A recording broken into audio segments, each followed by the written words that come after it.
धरती पर वैसे तो कितने आते हैं और जाते हैं, बिरले ही अपने जीवन को धन्य बना पाते हैं।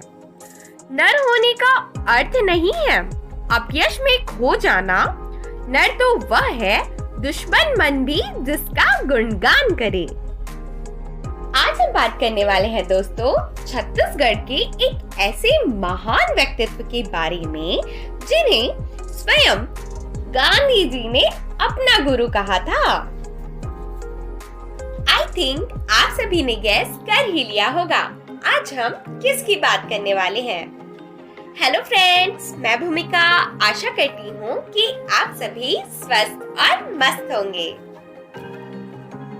बहुमुखी प्रतिभा के धनी, एक महान साहित्यकार, मूर्तिकार, चित्रकार, शिक्षाविद, समाज सुधारक, संघर्षशील नेता एवं प्रखर स्वतंत्रता सेनानी पंडित सुंदरलाल शर्मा।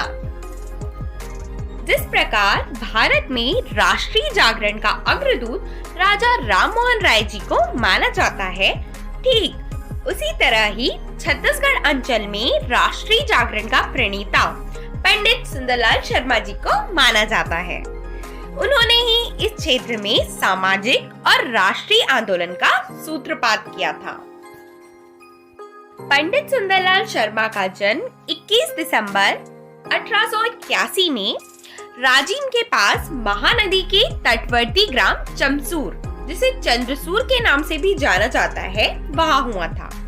उनके पिता पंडित जियालाल तिवारी तत्कालीन कांकेर रियासत में विधि सलाहकार थे। उन दिनों छत्तीसगढ़ अंचल में शिक्षा का प्रचार और प्रसार बहुत ही कम था। इस कारण सुंदरलाल शर्मा की विधिवत स्कूली शिक्षा केवल प्राथमिक स्तर तक ही हुई। पढ़ाई में रुचि होने से उन्होंने स्वाध्याय ही संस्कृत, बांग्ला, मराठी, अंग्रेजी, उर्दू, उड़िया आदि कई भाषाएं भी सीख ली। 1898 में उन्होंने पंडित विश्वनाथ दुबे जी के सहयोग से राजिम में कवि समाज की स्थापना की। यह ऐसी पहली साहित्यिक संस्था थी जिसने छत्तीसगढ़ अंचल में साहित्यिक चेतना जागृत की। पंडित सुंदरलाल शर्मा जी 1903 में अखिल भारतीय कांग्रेस के सदस्य बने। उन्होंने 1907 में सूरत में आयोजित भारतीय राष्ट्रीय कांग्रेस के राष्ट्रीय अधिवेशन में जाने वाले छत्तीसगढ़ के युवाओं का नेतृत्व किया। उन्होंने जमीन जायदाद बेचकर राजिम, धमतरी और रायपुर में स्वदेशी वस्तुओं की कई दुकानें खोली तथा लगातार घाटा होने पर भी उन्हें वर्षों तक चलाया। पंडित सुंदरलाल शर्मा के प्रयासों से ही 20 दिसंबर 1920 को राष्ट्रपिता महात्मा गांधी का पहली बार छत्तीसगढ़ आगमन हुआ। पंडित सुंदरलाल शर्मा हिंदू मुस्लिम एकता के पक्षधर थे। 1925 में जब धमतरी में हिंदू मुस्लिम दंगा हुआ, शर्मा जी ने दोनों पक्षों में समझौता कर इसे शांत किया। 26 जनवरी 1930 का दिन पूरे देश में स्वतंत्रता दिवस के रूप में मनाया गया। 1930 में ही जंगल सत्याग्रह का नेतृत्व करने के कारण उन्हें गिरफ्तार कर लिया गया तथा राजद्रोह का अभियोग लगाकर 2 वर्षों का कठोर कारावास दिया गया और 1931 में गांधी-इरविन समझौते के कारण पंडित सुंदरलाल शर्मा को जेल से मुक्त कर दिया गया। उनका विचार था, सत्य के लिए डरो मत, चाहे जियो या मरो। पंडित सुंदरलाल शर्मा ने राजिम में एक संस्कृत पाठशाला तथा एक वाचनालय स्थापित किया था। रायपुर के ब्राह्मण पारा में बाल समाज पुस्तकालय की स्थापना का श्रेय भी उन्हें ही दिया जाता है। पंडित सुंदरलाल शर्मा ऐसे पहले विचारक थे जिनकी स्पष्ट मान्यता थी कि दलितों के भी समाज में सवर्णों की भांति राजनैतिक, सामाजिक एवं धार्मिक अधिकार है। वे दलितों को समाज में बराबरी का दर्जा देने के लिए सतत संघर्षशील थे। अस्पृश्यता को वे भारत की गुलामी तथा हिंदू समाज के पतन का प्रमुख कारण मानते थे। उन्होंने दलितों के उत्थान एवं संगठन के लिए गांव-गांव घूमकर उनकी हीन भावना दूर की, उनसे यज्ञ करवाया तथा उन्हें जनेऊ पहनाकर समाज में सवर्णों की बराबरी का दर्जा प्रदान किया। जनेऊ पहनाते समय उनसे प्रतिज्ञा करा ली जाती थी कि वे मादक द्रव्य तथा मांस का सेवन नहीं करेंगे। अस्पृश्यता उन्मूलन के क्षेत्र में किए गए उनके उल्लेखनीय कार्यों के कारण ही उन्हें छत्तीसगढ़ का गांधी कहा जाता है।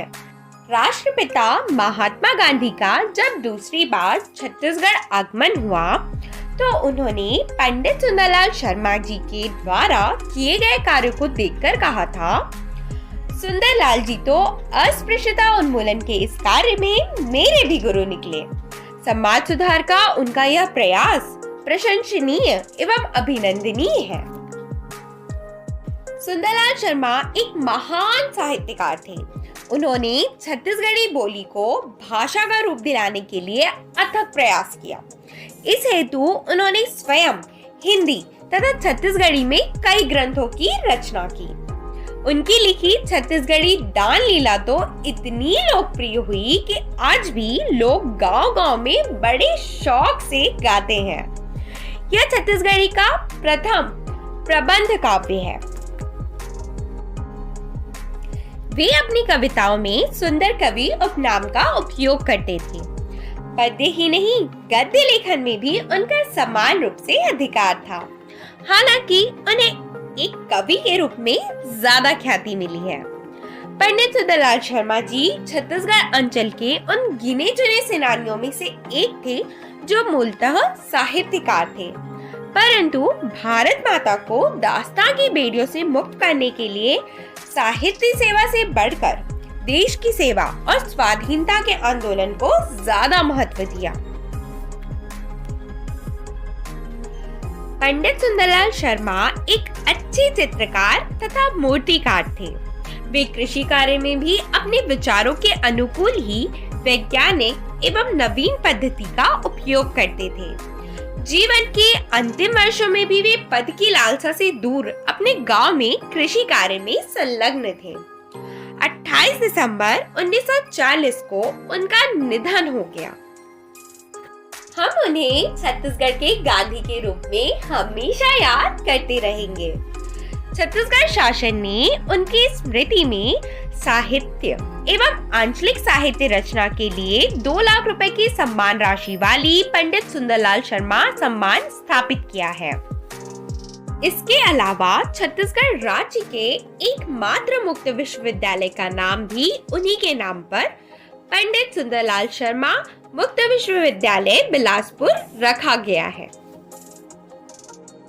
तो देखा आपने दोस्तों, ऐसे ऐसे महान व्यक्तित्व हुए हैं छत्तीसगढ़ की माटी में। एक रीसेती तक कई थे भैया, छत्तीसगढ़िया सबले बढ़िया।